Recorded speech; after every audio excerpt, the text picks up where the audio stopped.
आप देख रहे हैं डार्क फाइल्स। तो चलिए बढ़ते हैं आज की इस कहानी की ओर। बात तब की है जब शहर और गांव में बहुत फर्क होता था। जहां शहरी इलाकों में पक्की सड़कें बननी शुरू हो गई थी, वहीं गांव में अभी तक बिजली का भी कोई नामो निशान नहीं था। ये घटना तभी की है। दरअसल हुआ कुछ यूं था कि गांव में रहने वाले मेरे एक दोस्त अनिल की शादी थी। हालांकि अनिल पहले हमारे साथ शहर में ही रहता था, पर उसके पिताजी का देहांत हो जाने के बाद वो गांव चला गया। चूंकि उसके पिताजी गांव के इकलौते जमींदार थे, इसलिए अब अपने पिताजी का काम अनिल ही संभालता है।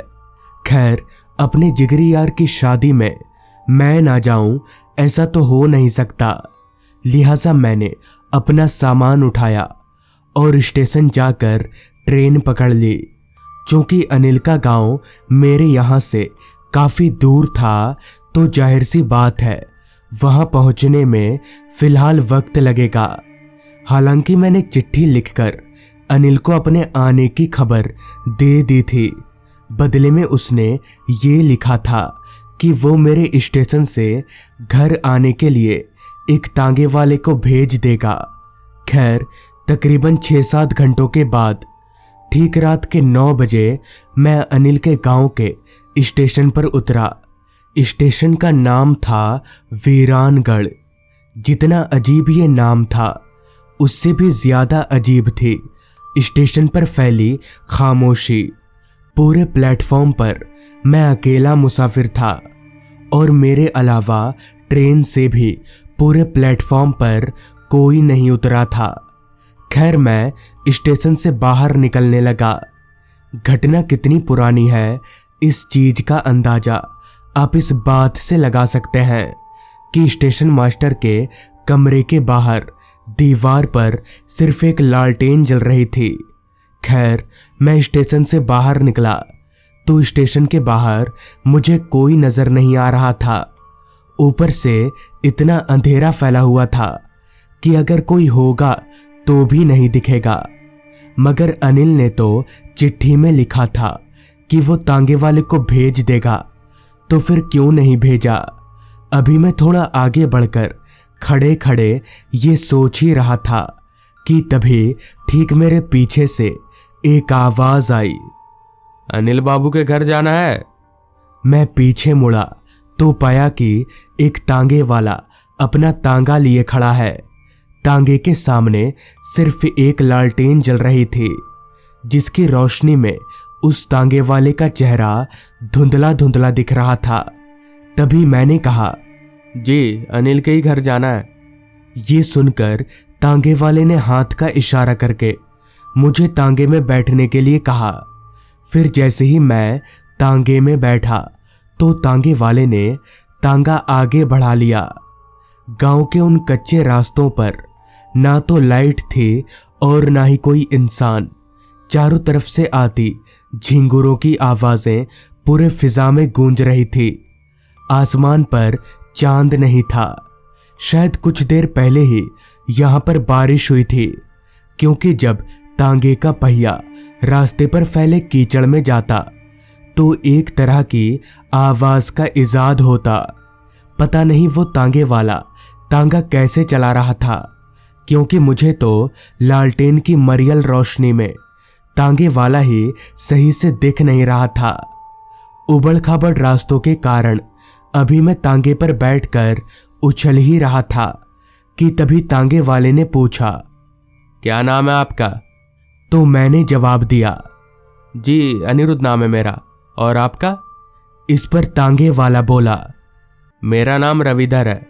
यहाँ के लोग मुझे रॉबिन बुलाते हैं। तांगे वाले की बातों को सुनकर अब तक मैं ये तो समझ ही गया था कि ये आदमी पूरे रास्ते मुझे बोर नहीं होने देगा। इससे पहले कि मैं बातचीत आगे बढ़ाता, तभी रविधर ने कहा, आप भूतों पर विश्वास करते हैं? रविधर के मुंह से अचानक ये सवाल सुनकर मैं थोड़ा चौंक सा गया और बोला, नहीं, पर आपने ऐसा अचानक क्यों पूछा? तो रविधर बोला, बस ऐसे ही पूछ लिया। मुझे पता था आप शहर के लोग ना इन सब चीजों पर विश्वास नहीं करेंगे। इस पर मैंने रविधर से पूछा, आप विश्वास करते हैं भूतों पर? इस पर रविधर बोला, जी, पूरा विश्वास करता हूँ, और अगर आप चाहें तो दिखा भी सकता हूँ। हालांकि इस बात में दम तो नहीं था, मगर जिस हिसाब से रविधर ने यह बात कही थी उसकी आवाज में एक अलग सा कॉन्फिडेंस था, इसलिए मैंने उसे हाँ बोल दिया, मतलब भूत देखने के लिए राजी हो गया। जिस पर रविधर ने कहा, अभी थोड़ी देर बाद हम लोग जिस रास्ते से गुजरेंगे वहां एक बरगद का बड़ा सा पेड़ होगा, वहीं पर आपको भूत दिखेगा। हालांकि मैं जानता था कि ऐसा कुछ होने वाला नहीं है, मगर फिर भी रविधर की बात रखने के लिए मैं तैयार हो गया। उबड़ खाबड़ रास्तों से चलते हुए कुछ देर के बाद रविधर ने तांगा रोका और कहा, साहब, हम लोग उसी बरगद के पेड़ के नीचे हैं, आइए नीचे उतरिए, अगर भूत देखना है तो। रविधर के कहने पर मैं बैलगाड़ी से नीचे उतरा। वो बरगद का पेड़ काफी बड़ा और पुराना लग रहा था। कम से कम वो पेड़ 100 साल से भी ज्यादा पुराना रहा होगा। खैर, मैं उस बरगद के पेड़ पर किसी भूत को ढूंढने की कोशिश करने लगा, लेकिन वहां पर मुझे कोई भूत वगैरह ऐसा कुछ दिख नहीं रहा था। तभी रविधर बोला, साहब, वो देखिए, उस पेड़ के सबसे ऊपर पर कोई बैठा है ना। रविधर के बताए मुताबिक मैंने उस पेड़ में सबसे ऊपर देखने की कोशिश की, मगर मुझे वहां घने अंधेरे के अलावा और कुछ भी नहीं दिखा। मैं समझ गया कि ये रविधर मुझे डराने की कोशिश कर रहा है। जिस पर मैंने उससे कहा, हाँ भाई, देख लिया भूत, अब चलो जल्दी। इतना बोलकर मैं वापस से तांगे में चढ़कर बैठ गया। मेरे बैठते ही रविधर ने तांगा आगे बढ़ा लिया। तभी तांगा चलाते हुए रविधर बोला, साहब, वो भूत सबको नहीं दिखते और जिंदा लोगों को तो खासकर नहीं दिखते। रविधर की बात कुछ अजीब तो थी, मगर उस वक्त मैंने उतना ध्यान नहीं दिया। आसमान की हालत अब और भी ज्यादा खराब हो चुकी थी। रह रहकर बिजलियां चमक रही थीं और बादल भी गरज रहे थे। किसी भी वक्त बारिश आ सकती थी। स्टेशन से यहां तक के रास्ते में अभी तक मुझे एक भी आदमी नहीं दिखा था, जो कि बहुत अजीब बात थी। मैंने जब इस बात का जिक्र रविधर से किया तो उसने कहा, साहब, इस गांव का जैसा नाम है ना, वैसा ही है ये गांव। अंधेरा हो जाने के बाद यहाँ के लोग घर से बाहर नहीं निकलते हैं।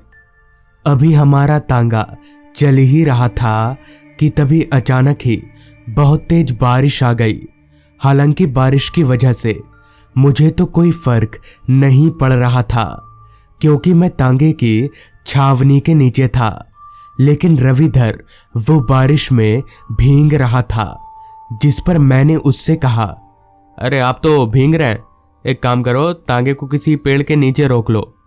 तो इस पर रविधर बोला, नहीं साहब, इस मौसम में किसी भी पेड़ के नीचे रुकना अच्छा नहीं होगा। अगर मैं थोड़ा भीग भी जाऊंगा तो कुछ नहीं होगा। जिसके बाद रविधर बिना रुके तांगा चलाता रहा। रविधर अभी तांगा चला ही रहा था कि तभी मेरी नजर उसी रास्ते के एक किनारे पर पड़े तांगे पर गई।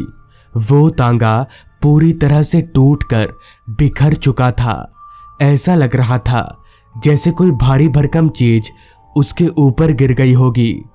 इससे पहले कि मैं उस टूटे फूटे तांगे के बारे में रविधर से पूछता, तभी रविधर बोला, देखा साहब, मैं इसलिए पेड़ के नीचे रुकने से मना कर रहा था।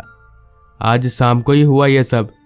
बेचारे की कोई गलती नहीं थी, वो तो चुपचाप वहां तांगा लेकर खड़ा था। इस पर मैंने कहा, सुनकर बहुत दुख हुआ। आप जानते थे इनको? तो रविधर बोला, जानता था। और कुछ देर चलने के बाद तांगा एक बड़े से घर के बाहर रुका। मैं समझ गया कि यही अनिल का घर होगा, क्योंकि देखने से ही लग रहा था कि वो किसी जमींदार का घर है। तभी मैंने रविधर से पूछा, तो यही है अनिल का घर? इस पर रविधर ने अपना सिर हाँ में हिलाया। रविधर से हाँ का इशारा पाते ही मैं तुरंत तांगे से नीचे उतरा। चूंकि बारिश अभी भी हो ही रही थी, इसलिए मैं दौड़कर घर में घुस गया। घर में घुसते ही मैंने देखा कि अनिल दरवाजे के सामने ही बैठा है। अनिल ने मुझे देखा, मगर मुझे देखकर उसके चेहरे पर जो खुशी आनी चाहिए थी, वो खुशी मुझे कहीं नहीं दिखी। तभी अनिल मुझसे बोला, भाई आ गया तू? पर तू आया कैसे? एक बहुत बड़ा मसला हो गया यार। मैं जिस रविधर काका को तुझे लेने के लिए स्टेशन भेजने वाला था, उनकी मौत हो गई है। रास्ते में ही उनके टांगे के ऊपर एक पेड़ गिर गया और उनकी मौत हो गई। अनिल से ये सुनकर मैं उसे बिना कोई जवाब दिए सीधे बाहर की ओर भागा, मगर वहां ना तो रविधर था और ना ही उसका तांगा। मैं समझ गया कि वो तांगा जो मैंने सड़क किनारे देखा था, वो किसी और का नहीं बल्कि रविधर का था। और रविधर को उस बरगद के पेड़ वाले भूत इसलिए दिख रहे थे क्योंकि रविधर जिंदा नहीं बल्कि मरा हुआ था।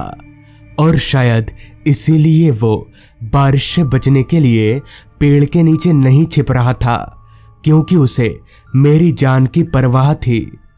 उस दिन के बाद से रविधर मुझे कभी नहीं दिखा और ना ही वीरानगढ़ गांव में किसी और ने उसे देखा।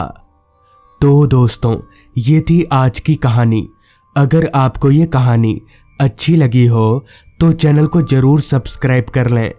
तो मैं आपका दोस्त आर्यन जल्द ही मिलूंगा आपसे ऐसी ही एक डरावनी कहानी के साथ।